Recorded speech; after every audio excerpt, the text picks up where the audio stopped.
Salut les amis, aujourd'hui on démarre le chantier mécanique de ma Pontiac Firebird 1969. C'est une super base, il n'y a pas de grosse restauration à prévoir, mais il y a quand même plein de petits trucs à revoir avant de faire des longs trajets à l'esprit tranquille. Au programme, on va réparer la fuite du carter de distribution, changer toutes les pièces liées au refroidissement, donc la pompe à eau, les durites, le calorstat, la sonde de température, changer la pompe à essence, vérifier les bougies et changer les fils de bougies, nettoyer les cosses de batterie et les masses, vérifier les réglages allumage carburation, réinstaller les rétroviseurs d'origine, et la cerise sur le gâteau, on va remettre l'emblème qui manque sur la calandre.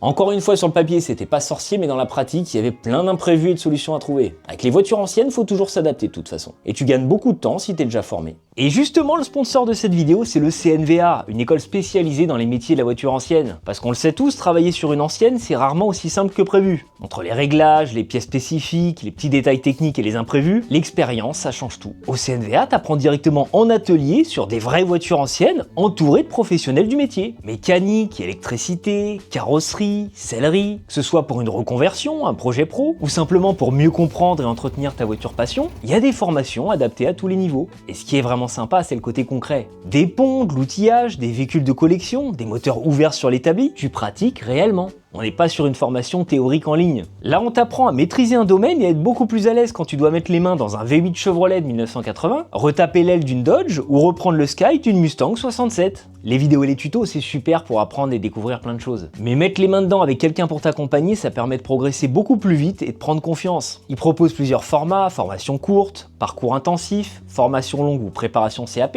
Et si tu veux voir à quoi ça ressemble avant de te lancer, ils font aussi des journées portes ouvertes où tu peux visiter les ateliers et discuter avec les formateurs. Je vous mets le lien du CNVA et les prochaines dates en description. Bonne vidéo! Quand j'ai acheté cette voiture, j'ai négocié le prix justement parce qu'elle fuyait du carter de distribution sur la partie supérieure, vraiment entre le carter et le bloc moteur. J'ai commandé le kit complet de joint sur Rocoto et c'est parti pour le démontage du carter de distribution. Et pour accéder au carter de distribution là-dessus, il faut forcément enlever tous les accessoires devant. Le carénage du radiateur, le ventilateur, les poulies, les accessoires, donc l'alternateur, la pompe de direction assistée. J'ai retiré les durites du radiateur et laissé couler mon liquide de refroidissement. Là où ils ont été plus malins, et c'est pas la seule fois, vous verrez quand j'ai bossé sur cette Pontiac que j'ai trouvé globalement c'était un peu mieux fichu que chez Chrysler, pour avoir bossé pas mal sur ma Roadrunner 71 et pour avoir fait le même travail, à savoir accéder à la distribution. Et bah là chez Pontiac, tu n'as pas besoin de retirer tous les accessoires. L'alternateur, la pompe de direction assistée, il pivote suffisamment sur le côté pour que sans les démonter du moteur, tu puisses accéder au carter de distribution. Ensuite, j'ai retiré la pompe à essence qui est prise dans le carter de distribution, et comme à chaque fois, ça m'arrivait sur toutes mes anciennes, la Roadrunner, la Buick et j'en passe, tu te retrouves toujours avec des durites souples qui sont vieilles, qui ont peut-être l'âge de la voiture et qui se retrouvent à te péter dans les mains. Donc déjà, les durites souples, tu prévois de les remplacer dans la foulée. Et le plus chiant, c'est que la durite rigide m'a fait le même coup que sur la Roadrunner et que je sais plus quelle autre voiture. C'est-à-dire qu'en essayant de la dévisser, elle était tellement rouillée qu'en fait, l'embout est resté pété dans la pompe à essence. Et après, je connais la galère de retrouver la bonne durite d'origine qui va du carbu à la pompe à essence, qui fait le bon chemin pour éviter tout, la pompe de direction assistée. J'en ai déjà commandé, je crois, 2 ou 3 sur la Buick. Je n'ai jamais trouvé le bon. Donc ça, parce que ça dépend à chaque fois du type de carbu, du type de moteur, des accessoires que tu as devant, enfin, les embouts avec des pas différents, impériaux, qui correspondent jamais à la pompe à essence que tu as. J'en ai commandé plein, ça allait jamais. Donc au bout d'un moment, tu t'emmerdes pas. Tu reprends le morceau d'embout qui te reste quand tu as un peu de matière. Là, c'est Eric qui m'a dépanné, je le remercie. Il avait gardé un embout qui venait se fixer dans la pompe à essence d'un autre modèle qui correspondait à mon pas de vis. Donc j'ai pu l'utiliser et faire un raccord en durite souple entre les deux, entre ce qui me restait de la durite qui rejoignait la pompe à essence et le morceau de durite rigide. Pareil, quand vous commandez une pompe à essence pour votre vieille voiture américaine, vérifiez bien le modèle, les photos de la pompe à essence pour vous assurer que vous avez bien le nombre de raccords de durite et la bonne orientation. Parce que des fois, pour un même modèle, le même moteur, il n'y a pas les mêmes montages de pompe à essence. Donc vous ne contentez pas juste de vérifier la compatibilité avec votre voiture, vérifiez bien la photo. Ensuite, après avoir enlevé tout ça, j'avais donc accès à la poulie damper ou poulie de vilebrequin. Et là, pareil, je remercie les ingénieurs de Pontiac parce que c'était pas la même histoire que la plupart des moteurs américains, notamment ma Roadrunner. Puisque sur la Roadrunner, j'ai dû m'équiper d'un super extracteur pour sortir la poulie, et ça s'est pas fait sans dégâts, parce que la manière d'extraire la poulie là-dessus, tu tires quand même pas mal sur les pas de vis de la poulie, si tu suis le protocole d'origine, donc c'était un peu chaud. Là, t'enlèves juste le boulon central au pétard, et la poulie s'enlève toute seule à la main. Je lisais ça sur les forums sur ces moteurs 400 Pontiac, j'y croyais pas. Je me suis dit à tous les coups, ça va pas être mon cas, ça voudra jamais sortir. Non, c'est véridique, tu l'enlèves à la main sans forcer. Une fois qu'on a tout retiré, donc les accessoires, la poulie de vilebrequin, je pouvais enfin démonter ce fameux carter de distribution. On s'est rendu compte de deux choses avec mon pote Julien qui est très calé en moteur Pontiac. C'était que d'une part, les vis qui maintiennent le carter de distribution au bloc moteur, était à peine serré. En fait, ça ressemblait au premier serrage que tu fais le temps que les joints sèchent, et il n'y avait pas eu le second serrage au bon couple. Mais en plus, il manquait la longue vis avec cale qui se prend tout en haut du carter de distribution dans le bloc moteur. Donc autant vous dire qu'on avait déjà quelques pistes pour comprendre cette fameuse fuite du carter de distrib. On a donc pu retirer ce fameux carter. Et la bonne surprise, c'est que par contre, en dessous, c'est très propre. On a une belle double chaîne de distribution qui prouve qu'elle a été remplacée et que c'était pas celle d'origine, qui est encore bien tendue, qui présente bien. Donc on va pas y toucher, on laisse comme ça. Toujours bon à prendre, voilà, il n'y a pas de distribution à changer, elle est très bien. Et on voit que la voiture a été quand même un minimum entretenue au cours du temps. J'ai nettoyé toute la façade du bloc avant de remettre proprement les joints neufs et reposer le carter de distrib, ce qui m'a permis aussi d'avoir accès au dernier numéro, la fin du VIN du véhicule, qui me prouve donc que j'ai bien le 400 Pontiac d'origine 330 chevaux qui était vendu à l'usine avec cette voiture. Ça fait toujours plaisir. Donc on a affaire à une vraie Pontiac Firebird 1969 matching numbers. Dans les mauvaises surprises, parce que je vous ai dit qu'il y a toujours des imprévus sur ces voitures quand on démonte, en nettoyant l'avant du bloc, je me suis aussi aperçu qu'il y avait une des bordures d'un des conduits de refroidissement qui était un peu abîmée, un peu entamée. Donc je l'ai rattrapé proprement avec une pâte de soudure à froid. Je pense que ça va faire le job. Et là où c'est un peu plus compliqué, c'est que j'ai les mêmes parties entamées par contre sur le carter du distrib à deux endroits, hein, je vous montre les photos, vous allez voir. Et vraiment j'ai longuement hésité, je me suis dit est-ce que je tente aussi la pâte de soudure à froid là-dessus? Mais j'ai peur de l'appliquer à cet endroit-là parce qu'on est en plein sur une jointure et je veux pas que ça se remette à fuir derrière. Donc j'ai préféré commander directement un carter de distribution neuf chez Ames Performance, le spécialiste des Pontiac, que je vous recommande parce qu'il y a vraiment beaucoup de spécificités sur ces voitures en fonction des années, des moteurs. Vous avez vite fait, si vous restez dans le trop générique comme Rocoto des fois sur certaines pièces, de vous gourer, de pas avoir les bonnes pièces qui vont pas se monter ou qui vont pas être bien ajustées. Bon là en l'occurrence sur un carter de district comme ça, faut pas se planter, hein, il y a vraiment une forme très particulière en fonction des années. Je l'ai commandé chez eux, bon c'est un billet, surtout qu'ils sont pas hyper compétitifs sur les frais de port, hein, Ames, donc vaut mieux regrouper autant que tu peux un maximum de pièces dans tes commandes. Un carter de distribution neuf, donc au moins pas d'histoire, pas d'inquiétude, je sais que je monte, ça va pas bouger. Un petit coup de peinture anti-rouille pour pas qu'il s'oxyde, hein, on remettra tout bleu d'origine Pontiac le jour où je m'occuperai du bloc complet. Et j'ai découvert, mais ça mon pote Julien m'en a parlé puisqu'il connaît très bien ces voitures, que le carter de distribution chez Pontiac, il est quand même bien plus sophistiqué que les simples carters en alu que tu as sur beaucoup de moteurs américains, puisque lui c'est vraiment une grosse pièce en fonte avec aussi des petites pièces dedans. J'ai dû recommander en plus des petits accessoires, des petits conduits de refroidissement qui rentrent dans le carter.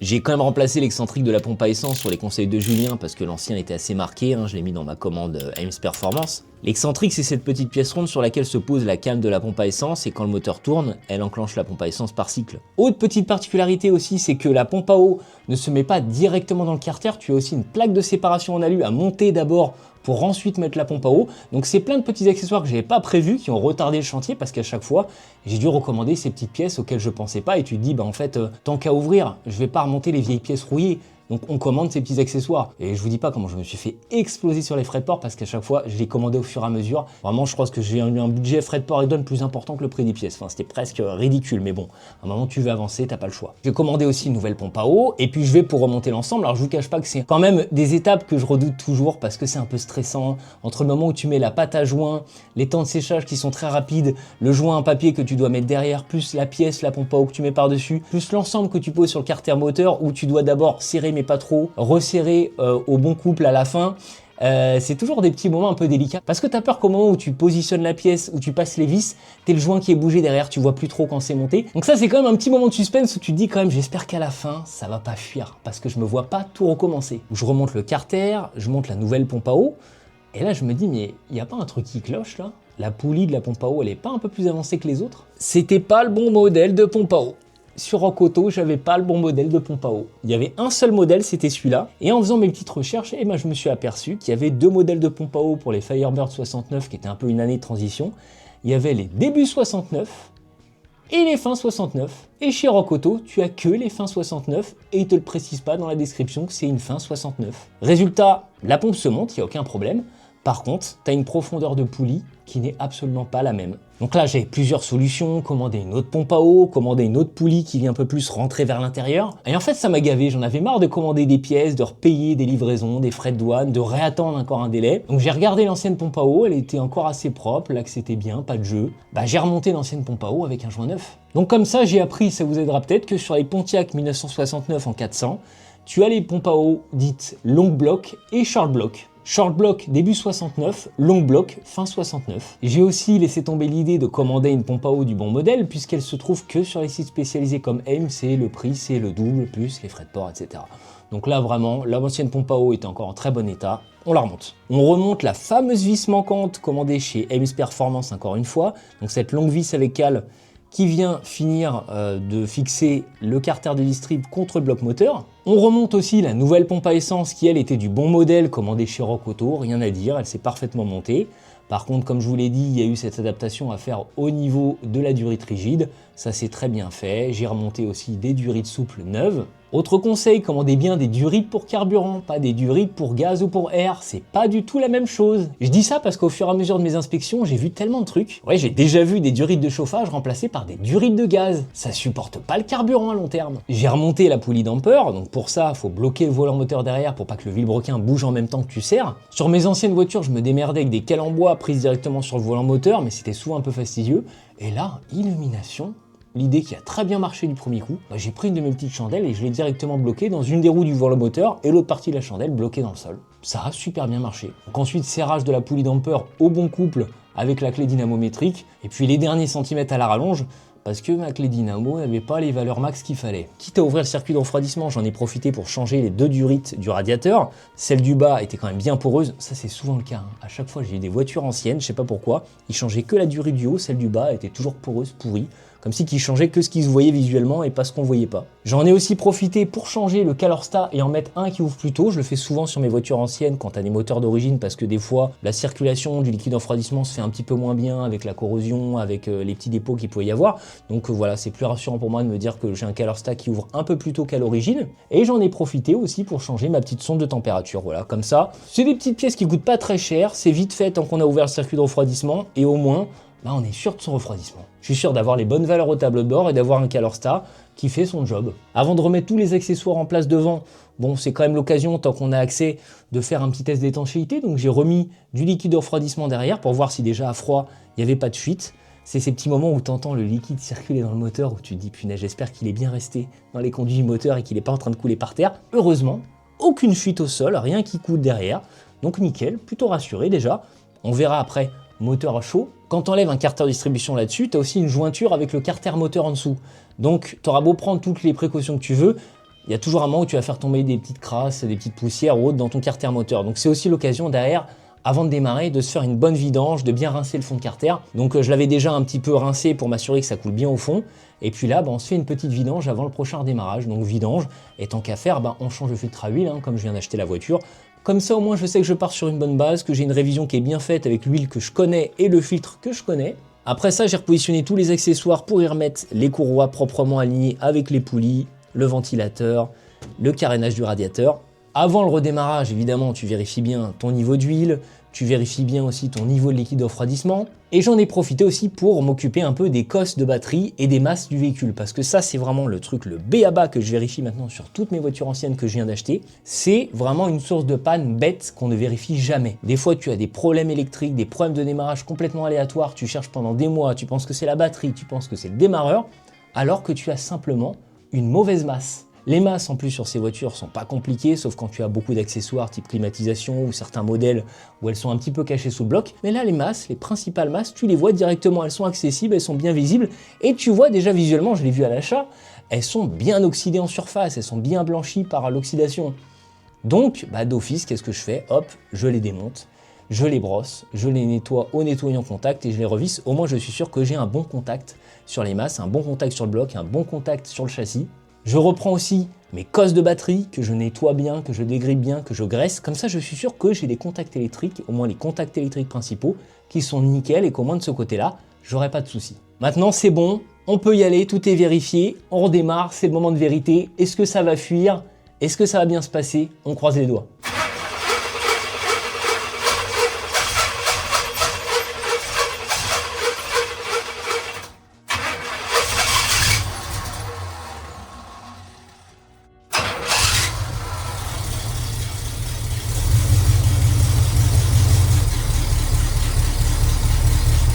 Et étonnamment, et puis je préfère dans ce sens, aucune fuite du carter distribution, aucune fuite du circuit de refroidissement. mais des fuites d'essence au niveau des durites. Je crois que j'ai dû passer au moins 3-4 fois à resserrer chaque durite avant que ça ne fuit plus. Et à la fin, c'était OK. J'ai bien laissé le moteur chauffer pour bien que ça monte en température, que le calerstat s'ouvre, que le liquide de refroidissement circule bien partout. Et quel bonheur de constater que je n'ai pas une goutte de liquide de refroidissement au sol ou derrière. Donc la réparation a parfaitement fonctionné. Bon, après, pour vraiment tester l'étanchéité, c'est en faisant de la route, en faisant bien chauffer. Je suis pas à l'abri derrière d'avoir des petits réajustements à faire, et ça a été le cas au niveau de la pompe à eau. J'ai respecté les coupes de serrage, mais j'ai vu qu'il y avait des petites bulles quand même qui commençaient à se faire autour des joints. Donc j'ai resserré un coup suite à mes premiers trajets, et puis là, ça a l'air parfait. Mais je vous cache pas que c'est quand même un bonheur, parce que après autant de temps passé sur l'avant, sur le carter distrib de cette voiture, je ne me voyais pas tout redémonter pour refaire les joints. C'est vraiment pour ça que je déteste tout ce qui est étanchéité, parce que malheureusement, des fois, tu prends toutes les précautions possibles, tu fais ça dans les règles de l'art, mais il suffit qu'un joint ait un peu bougé, que le serrage ne soit pas bien fait, tu vois pas, une fois que c'est repositionné, tu vois pas ce qui se passe derrière. Et ça, c'est toujours ma hantise de me dire, après tout ça, tu remontes tout, et ça se remet à fuir, et il faut à nouveau tout démonter. Bon, là, c'est pas le cas, donc trop content. Ensuite, on peaufine les réglages allumage carburation. La voiture tournait très bien, mais là, c'est juste par habitude. Je sais que des fois, on arrive à obtenir un peu mieux, ou à se rendre compte que malgré tout, la voiture semble bien tourner, mais tu te rends compte qu'en fait, l'allumage est complètement dans les choux, il n'est pas bien réglé. La carburation, en général, ça va, mais c'est plutôt au niveau de l'allumage. Donc je me suis dit, on reprend les bases, comme ça, on est tranquille, il n'y a pas de souci, on sait qu'au moins de ce côté-là, on est bien. On vérifie les réglages d'allumage, c'était pas trop mal, on a réussi à voir un peu mieux, mais franchement, c'était très correct. Pareil, on a repris le réglage carburation un peu à zéro et on n'était pas loin de la vérité. Donc cette voiture, de toute façon, était déjà bien réglée de base, mais au moins, on en est sûr. J'ai revérifié toutes les pièces d'allumage, les bougies étaient propres, bonne couleur, on voit qu'elles ont été changées il n'y a pas longtemps, elles étaient quasiment neuves. Les fils de bougies fonctionnaient encore bien, c'était de la bonne qualité, ils étaient un peu sales, mais je les ai changés parce que je les trouvais juste trop moches. Des fils de bougies jaunes dans un compartiment moteur où on a déjà un moteur qui n'a pas ses couleurs d'origine, orange là, noir ici. Ah non, ça piquait les yeux là, fallait que ça dégage. Donc j'ai remis du AC Delco Premium propre, noir, bien discret. Je préfère ça, c'est toujours mieux, même si c'est au compartiment moteur. Et à mon sens, toujours aussi hideux. On va y arriver petit à petit, il va retrouver son aspect d'origine, je ne désespère pas. J'ai commandé aussi une nouvelle bobine d'allumage, mais par expérience, je ne l'ai pas changée puisque je me suis aperçu, malheureusement, qu'il y a beaucoup de refabrication de bobines pour ces vieux V8 américains qui sont pas toujours d'une très grande qualité. Par expérience, sur ma Roadrunner, je crois que les bobines, elles ont été changées 3 fois en roulant très peu, en 4 ans. 2 ou 3 fois, parce que je crois que le nouveau propriétaire a encore une fois grillé une bobine, et c'est toujours la même marque, des Standard Motor Products prix moyen, qui finalement faisait pas du tout l'affaire. Donc par expérience, maintenant je me dis, celle-là fonctionne très bien, elle a l'air vieille, mais elle fonctionne encore super bien. Je la laisse là, et puis je garde la bobine neuve dans le coffre, au cas où elle se met à chauffer et que j'ai besoin de la remplacer sur le bord de la route. D'ailleurs, c'est un conseil que je vous donne, gardez toujours une bobine d'avance dans le coffre sur ces voitures, ça peut toujours dépanner. Cette voiture tourne bien, par contre, les démarrages à froid, c'est toujours un peu compliqué, il faut toujours la tenir à la pédale. Bon, j'avais compris dès le départ que le starter fonctionnait pas bien. Effectivement, c'est bien le starter d'origine, puisqu'on a le carburateur Quadrajet d'époque. Donc c'est pas un starter électrique, c'est un bon vieux starter avec une petite lamelle qui vient rentrer dans l'admission et qui en fonction de la température se dilate et va plus ou moins fermer les corps du carburateur pour faciliter le démarrage à froid. Sauf que là en fait il était complètement condamné parce qu'il fonctionne plus. Je l'ai voulu le démonter pour récupérer la référence et commander exactement ce starter, et en le démontant, j'ai une vis qui a pété dans l'admission. Donc j'ai bien réussi à l'enlever. Maintenant il faut que j'extrais cette putain de vis. Ce sera peut-être dans un prochain épisode, mais j'ai très mauvais souvenirs de tentatives d'extraction de vis. Ça, c'est vraiment des cauchemars pour moi. C'est pourquoi je pense que je vais être délégué à quelqu'un qui sait faire. Petite parenthèse relou, vous êtes très nombreux à regarder les vidéos de la chaîne sans vous abonner. Et aujourd'hui, vous savez que YouTube, c'est compliqué au niveau algorithme. S'il n'y a pas assez d'abonnés, vous n'êtes pas trop privilégié dans les mises en avant de vos vidéos. Écoutez, c'est toujours une bonne forme de soutien. Je ne vous demande pas d'argent, je ne vous demande rien. Juste, si vous pouvez vous abonner, mettre la petite cloche, si mes contenus vous plaisent évidemment, ce serait toujours une bonne manière de m'aider. Voilà, merci, bisous. Ensuite, on passe au rétroviseur, parce que d'origine, je sais pas si vous vous rappelez, mais j'avais des rétros custom vraiment dégueulasses, avec aucune visibilité. Côté droit, j'avais même plus de miroir. Donc il était vraiment temps que je m'en occupe, déjà pour avoir une meilleure rétrovision, parce que même côté gauche, c'était pas folichon. En plus, c'était hideux, ça allait pas du tout avec la voiture, ils étaient abîmés, ils étaient vieux, vraiment obligatoire de les changer. Même pas de débat. J'ai trouvé ces repros de bonne qualité chez The Parts Place Inc. sur eBay, qui est une société qui fait beaucoup de repros de pièces pour pas mal de modèles américains.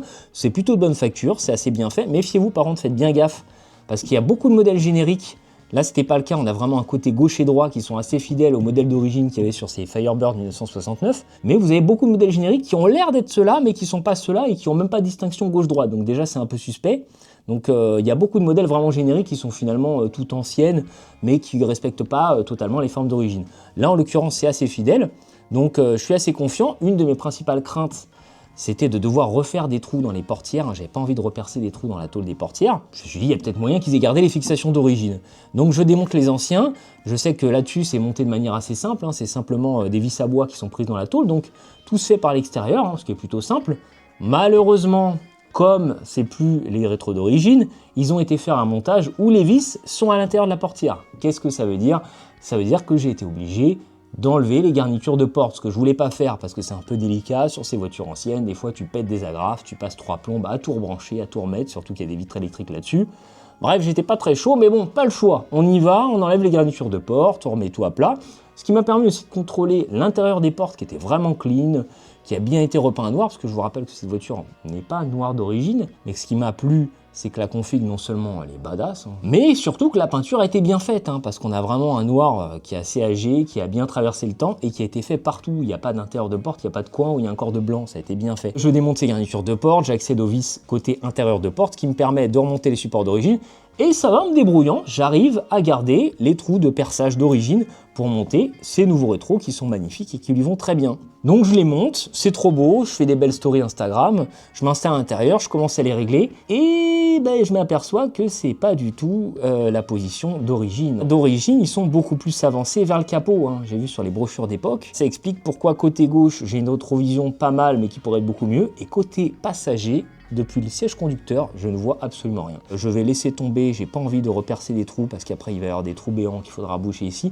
Je vais confier ça à mon carrossier. Voilà, plus tard je lui laisserai et puis il avancera les rétros dans leur position d'origine et rebouchera proprement les trous restants. J'ai quand même pu profiter d'avoir retiré les garnitures de porte pour accéder à la commande de vitre électrique, puisque cette voiture, un des détails qui m'avait plu aussi, c'est qu'elle est très bien optionnée, française d'origine, et qu'elle a notamment cette option très rare des 4 vitres électriques, qui est vraiment quelque chose de pas courant sur les pony cars en général. Et en plus, les 4 vitres électriques fonctionnelles, c'est ce qui m'avait plu aussi pendant l'essai. Toutes fonctionnelles, sauf que je me suis aperçu après coup que la commande côté conducteur n'enclenchait pas la vitre arrière gauche. La bonne nouvelle, c'est que le moteur fonctionne bien, puisque quand j'utilise l'interrupteur de la vitre arrière gauche, ça monte et ça descend bien, donc déjà c'est ça de gagner. Donc ça me conforte forcément sur le fait que ça vient de l'interrupteur côté conducteur. Je démarre par le basique, je sépare l'interrupteur du faisceau électrique, je vérifie tous les contacts, je nettoie tout au nettoyant contact, je brosse, je vérifie les continuités, tout est bon. Je vérifie aussi les continuités au niveau des interrupteurs sur l'établi, je nettoie tout, c'est bon. J'ai du bon contact, je rebranche à chaque fois sur la voiture, ça ne marche jamais. Je mets en direct les fils au niveau de la porte, pareil, ça enclenche bien le moteur de vitre électrique. Donc, ça vient forcément de la commande d'interrupteur. Tous mes interrupteurs fonctionnent, sauf l'arrière gauche, et je recommence indéfiniment. Je nettoie, je brosse, je rebranche sur la voiture, ça marche sur l'établi, ça marche pas sur la voiture. Je finis par désosser complètement l'interrupteur, je sépare la platine des petits interrupteurs métalliques, je nettoie tout, je brosse tout. C'est toujours pareil, jusqu'à comprendre qu'en fait, ces platines sont simplement rentrées dans l'interrupteur en force, en écrasant les petits picots sur les côtés avec un tournevis, et qu'en fait, la partie supérieure était bien écrasée, mais la partie inférieure, celle du dernier interrupteur, l'était pas assez. Donc j'avais vraiment un petit jeu d'1 millimètre qui faisait que le contact se faisait pas. Donc j'ai tout refermé proprement, en serrant bien cette fois-ci, en fermant bien les picots à fond des deux côtés, j'ai rebranché, et là c'est bon, j'ai maintenant 4 vitres électriques opérationnelles depuis le poste de conduite, sur une Firebird de 1969. La classe quand même. Maintenant on passe à la cerise sur le gâteau, cet emblème de capot. Vous l'avez vu quand je venais d'acheter la voiture, il y avait 2 trous béants à l'avant, il manquait l'emblème, ça se voyait comme le nez au milieu du visage. J'ai cherché la pièce d'origine d'occasion, j'ai pas trouvé, mais encore une fois sur The Parts Place Inc. sur eBay, j'ai trouvé une pièce de repro, alors qui serait pour 68 mais adaptable sur 69, les différences sont vraiment légères. Je me suis quand même rendu compte, effectivement, le côté adaptable était peut-être dans le fait que je n'ai même pas le support, c'était pas plug and play. C'est-à-dire que j'ai acheté la pièce, mais j'ai dû adapter un support derrière pour que la plaque soit bien vissée, que l'emblème soit bien vissé sur la calandre. Mais surtout, énorme déception sur la qualité de cette pièce, absolument merdique. Je crois que c'est une pièce qui m'est revenue à quasiment 100 balles avec les frais de port, les douanes, et la qualité est absolument ignoble. On dirait un vieux machin à 10 balles fait sur une imprimante 3D. La finition est pourrie, la peinture à l'arrivée. Alors, l'avantage, c'est que par contre, j'ai été remboursé, la société a été compréhensive, je leur ai montré les photos, mais la peinture, à l'arrivée sortie de la boîte, elle est déjà écaillée sur les extrémités. Et là, c'est encore pire parce que j'ai roulé. Donc elle s'est déjà abîmée juste en faisant un peu de route avec. Et de toute façon, tu vois déjà la qualité de l'ensemble que ça va ternir avec les UV, que ça va ressembler à rien au bout de quelques mois. Donc c'est indigne et surtout n'achetez pas cette pièce parce que c'est une déception. En plus, c'est vraiment un petit peu le truc qui vient sublimer la voiture qu'on voit en premier quand on l'observe. Et en fait, de loin, ça fait illusion, mais il ne faut pas se rapprocher parce que franchement, ça pique les yeux. Alors vous le touchez, c'est vraiment un plastique de merde. C'est indigne, tu vends pas un truc pareil. Donc je sais pas ce que c'était d'origine, je pense que c'était du métal, mais si je retrouve la pièce d'origine, je vais vraiment me faire un plaisir de la monter et de jeter ça à la poubelle, quoi. J'ai pas détaillé toutes les petites opérations qui n'étaient pas forcément très intéressantes à vous montrer, hein, comme les essuie-glaces que j'ai remplacés parce que ceux qu'il y avait dessus étaient ridicules, hein, ils étaient tout petits, ils balayaient même pas la moitié du pare-brise. Donc j'ai trouvé par contre étonnamment la taille d'origine en pouces en centre auto, hein, je crois que c'était des 17 pouces. Ça m'a rien coûté, et puis le montage s'adapte très bien encore sur ces vieux essuie-glaces. Hein, donc on peut trouver en Europe encore facilement les essuie-glaces, et même en taille impériale dans nos centres auto. J'ai remis aussi la fixation de batterie d'origine que j'ai pu commander encore une fois chez Ems Performance, parce que c'est très spécifique, il y a une bonne taille à respecter. Et surtout, j'ai pu l'inclure dans une grosse commande. Ça, c'est vraiment les détails cons, mais que j'ai remarqué sur beaucoup de voitures américaines. Un moment dans sa vie, quelqu'un a perdu la fixation de batterie, et la batterie, elle tient plus que par les câbles. J'ai remis aussi le bouton de warning sur la colonne de direction qui était manquant, encore une fois acheté chez Ems Performance, avec le même design d'origine, vraiment tout comme à l'époque. Bon, la grande déception, c'est que le miracle aurait été que je tire dessus et que j'ai des warnings. C'est pas le cas. Malheureusement, les warnings ne fonctionnent pas. C'est pas lié à la centrale clignotante que j'ai remplacée.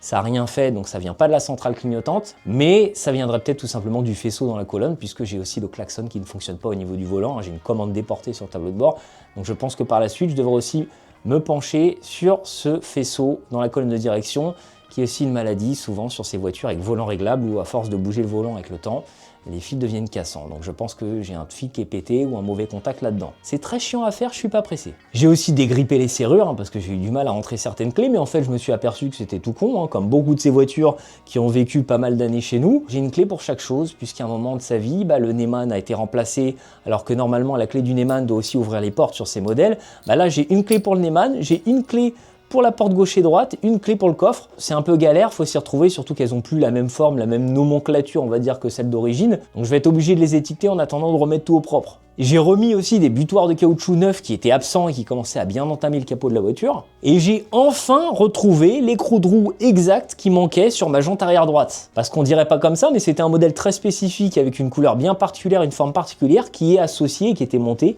avec ces Pontiac Rally Wheels d'époque. Ce qui était relou, c'est que j'arrête pas de faire de dépenses et que ces écrous de roue, il m'en fallait un et j'étais obligé d'acheter le lot de 20. Finalement, chez Ems Performance, j'ai trouvé le bon écrou vendu à l'unité et puis j'ai pu remonter l'écrou manquant sur ma roue arrière gauche. Elle est pas belle la vie. C'est tout pour aujourd'hui. Je remercie mon pote Julien alias Popeye, mon expert Pontiac, qui m'a donné plein de bons conseils et filé quelques pièces. Je remercie aussi le CNVA, l'école de formation au métier de la voiture ancienne, qui sponsorise cette vidéo. J'ai mis les liens en description et pensez aux portes ouvertes. Dans le prochain chantier, on verra sûrement la ventilation qui marche pas. La soufflerie du dégivrage arrière, c'était une option qui marche pas non plus. Je vais refaire aussi une vidange de pont pour être sûr qu'il y a bien l'additif pour pont autobloquant, oui, parce qu'elle a aussi l'option autobloquant. Je vais aussi essayer de refaire l'étanchéité de la lunette arrière, parce que je me suis aperçu que sous la pluie, j'avais quand même de l'eau qui rentrait dans le coffre au niveau de la jointure entre la lunette arrière et la carrosserie. Et je vais aussi monter l'autoradio qui manquait et qui va parfaitement se fondre dans le tableau de bord. Et rien à voir, mais j'aimerais aussi installer le super volant optionnel en bois. Je sais que je pourrais tout commander aux États-Unis maintenant Pro, hein, tout est refabriqué, mais d'une part c'est un budget,